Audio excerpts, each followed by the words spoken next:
Hello everyone, welcome to class 9th. So today we are taking the topics of chapter 1 Democracy in the Contemporary World.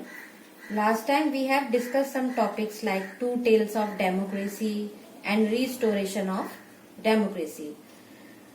Today we are taking the next topic.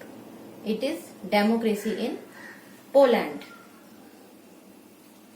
So let us turn to another event. This time from Poland in 1980s. At that time, Poland was ruled by the Polish United Workers' Party. This was one of the many communist parties that ruled in several countries of East Europe at that time. इस time पर Poland की democracy के बारे में हम बात कर रहे हैं, 1980s की बात कर रहे हैं. उस टाइम पर पोलैंड में polish United workers party rule करती थी. In this country, no other political party was allowed to function. The people could not freely choose the leaders of the Communist Party or the government. इस time पर countries में किसी और political party को rule करने का कोई अधिकार नहीं था. उस टाइम पर लोगों को फ्रीली अपना लीडर भी चूज नहीं कर पाते थे. तो इस टाइम पर इनके साथ ये समस्या थी कि कोई भी अपने अकॉर्डिंग अपना लीडर नहीं चुन पाता था. Second point, on 14th August 1980, the workers of Lenin shipyard in the city of Gdansk went on a strike. 14th August 1980 में क्या हुआ? सभी वर्कर्स स्ट्राइक पर चले गए. The shipyard was owned by the government. In fact, all the factories and big property in Poland were owned by the government. उस time पर जितनी भी फैक्ट्रीज और बिग प्रॉपर्टीज होती थी पोलैंड की, वो सरकार के अंडर में होती थी. ये जो स्ट्राइक स्टार्ट हुई, ये स्ट्राइक इलीगल मानी गई. This strike was illegal. इस स्ट्राइक को इलीगल इसीलिए कहा गया क्योंकि वहां पर उस टाइम पर ट्रेड यूनियंस के लोगों को रूलिंग पार्टी पे किसी तरह का कोई अधिकार नहीं दिया गया था. तो इस स्ट्राइक का सबने सपोर्ट नहीं किया. ये स्ट्राइक कंटिन्यू थी और इसी टाइम पर एक लेक वॉलेसा नाम का एक फॉर्मर इलेक्ट्रीशियन था, उसने इन स्ट्राइकर्स को ज्वाइन किया. उसको डिसमिस कर दिया था 1976 में. लेक वॉलेसा को अपनी सर्विस से डिसमिस कर दिया था, यानी उसे हटा दिया गया था क्योंकि वो हायर सैलरी की डिमांड कर रहा था. Now the workers started raising larger demands. अब लोग सब उसके साथ जुड़ गए थे और वो सब अपने अधिकारों के बारे में डिमांड करने लगे थे और बोलने लगे थे कि पॉलिटिकल प्रिजनर्स हैं जो, यानी कि जिन्हें की जेल में डाला हुआ है, उन्हें फ्री करो और प्रेस पे जो सेंसरशिप है उसे भी खत्म करो.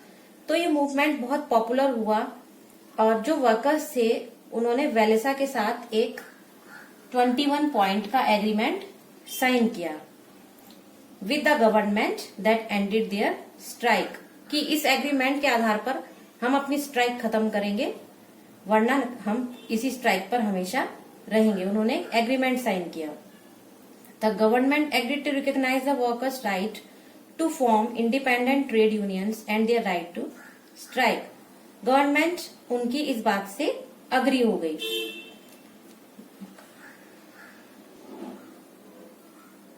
Our next topic is solidarity. Solidarity का मीनिंग है यहाँ पर एकजुट होना. एकजुट होने को हम सॉलिडेरिटी कहेंगे.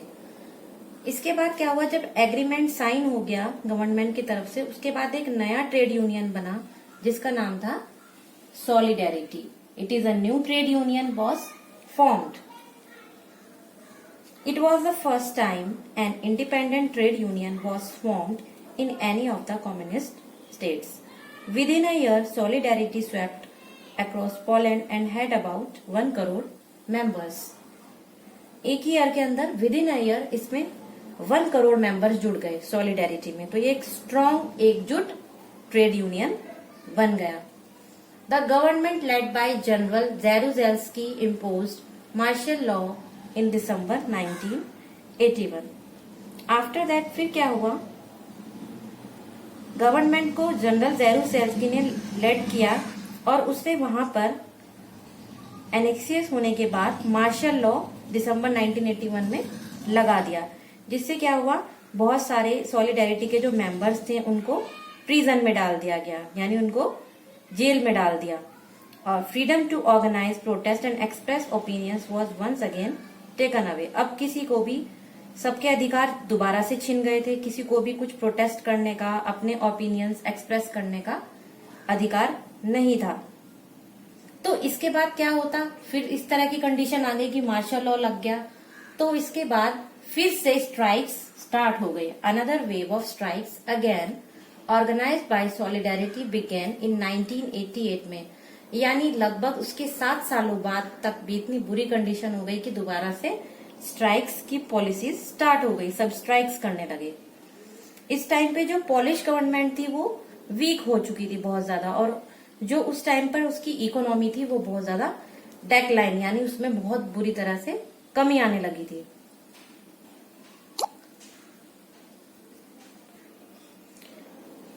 Then, in October 1990, Poland had its first presidential elections in which more than one party could contest. Walesa was elected president of Poland. After that क्या हुआ, पोलैंड में प्रेसिडेंशियल इलेक्शंस हुए अक्टूबर 1990 में, और वहां पर more than one party, it means एक से ज्यादा पार्टी को पार्टिसिपेट करने का हक था। वहां पर वॉलेसा को प्रेसिडेंट चुना गया। Now we are discussing 2 features of democracy. यहाँ पर हमने 2 तरह की डेमोक्रेसी आपसे शेयर की है। लाइक चिली में मिलिट्री डिक्टेटरशिप थी, जो कि जहां पर कि पिनोशी ने रूल किया था, और पोलैंड में कम्युनिस्ट रूल था। तो ये 2 इनके फीचर्स हम डिस्कस करेंगे। We have read 2 different kinds of real life stories. The story from Chile was of a democratic government led by LND being replaced by a non democratic military government, यानी वहां पर military dictatorship थी उस time पर, और पिनोशी ने वहां पर रूल किया था। एंड इन पोलैंड में क्या हुआ था, नॉन डेमोक्रेटिक गवर्नमेंट थी, जो कि बाद में डेमोक्रेटिक गवर्नमेंट बनी। अगर हम इन दोनों को कंपेयर करते हैं, चिली को और पोलैंड को, तो इसमें हमें कुछ डिफरेंसेस नजर आते हैं। लाइक चिली में पिनोशी ने रूल किया था और कम्युनिस्ट रूल रहा पोलैंड के अंदर।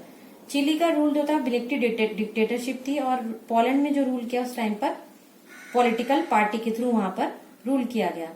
सो the government of Poland claimed that it was ruling on behalf of the working classes. Pinochet made no such claim and openly favoured big capitalist, yet both had some common features. दोनों के कुछ common features हैं। Like Poland में government ने claim किया था कि वो वर्किंग क्लासेस हैं उनके बिहाफ पर रूल करेगा, बट पिनोशी ने इस तरह का कोई क्लेम नहीं किया था।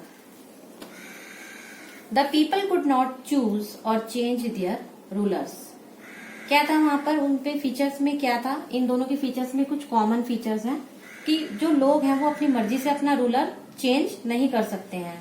And there was no real freedom to express one's opinions, form political associations and organise protest and political action. और वहां पर किसी को भी फ्रीडम नहीं थी अपना ओपिनियन एक्सप्रेस करने की, या फिर कोई पॉलिटिकल एसोसिएशन बनाने की, या प्रोटेस्ट करने की, किसी भी तरह का कोई पॉलिटिकल एक्शन करने की आजादी नहीं थी। इन दोनों की फीचर्स के बारे में हम डिस्कस कर रहे हैं। सो 3 डेमोक्रेटिक गवर्नमेंट्स हमने आइडेंटिफाई है, जो अब मैंने आपको अभी जो एग्जाम्पल्स दिए हैं। लाइक LND चिली में था, वॉलेसा पोलैंड में था, बैचलेट चिली में। इनकी अलग अलग अप्रोच रही सोशल और इकोनॉमिक मैटर्स में।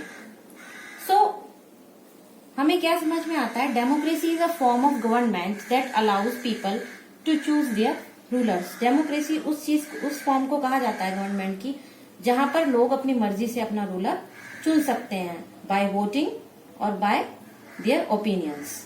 Only leaders elected by people should rule by the country. उसी लीडर को कंट्री पर रूल करने का अधिकार होता है जिसे कि लोग चुनते हैं, और लोगों को अधिकार होता है अपने व्यूज एक्सप्रेस करने का, फ्रीडम होता है ऑर्गेनाइज करने का, और फ्रीडम भी होता है प्रोटेस्ट करने का।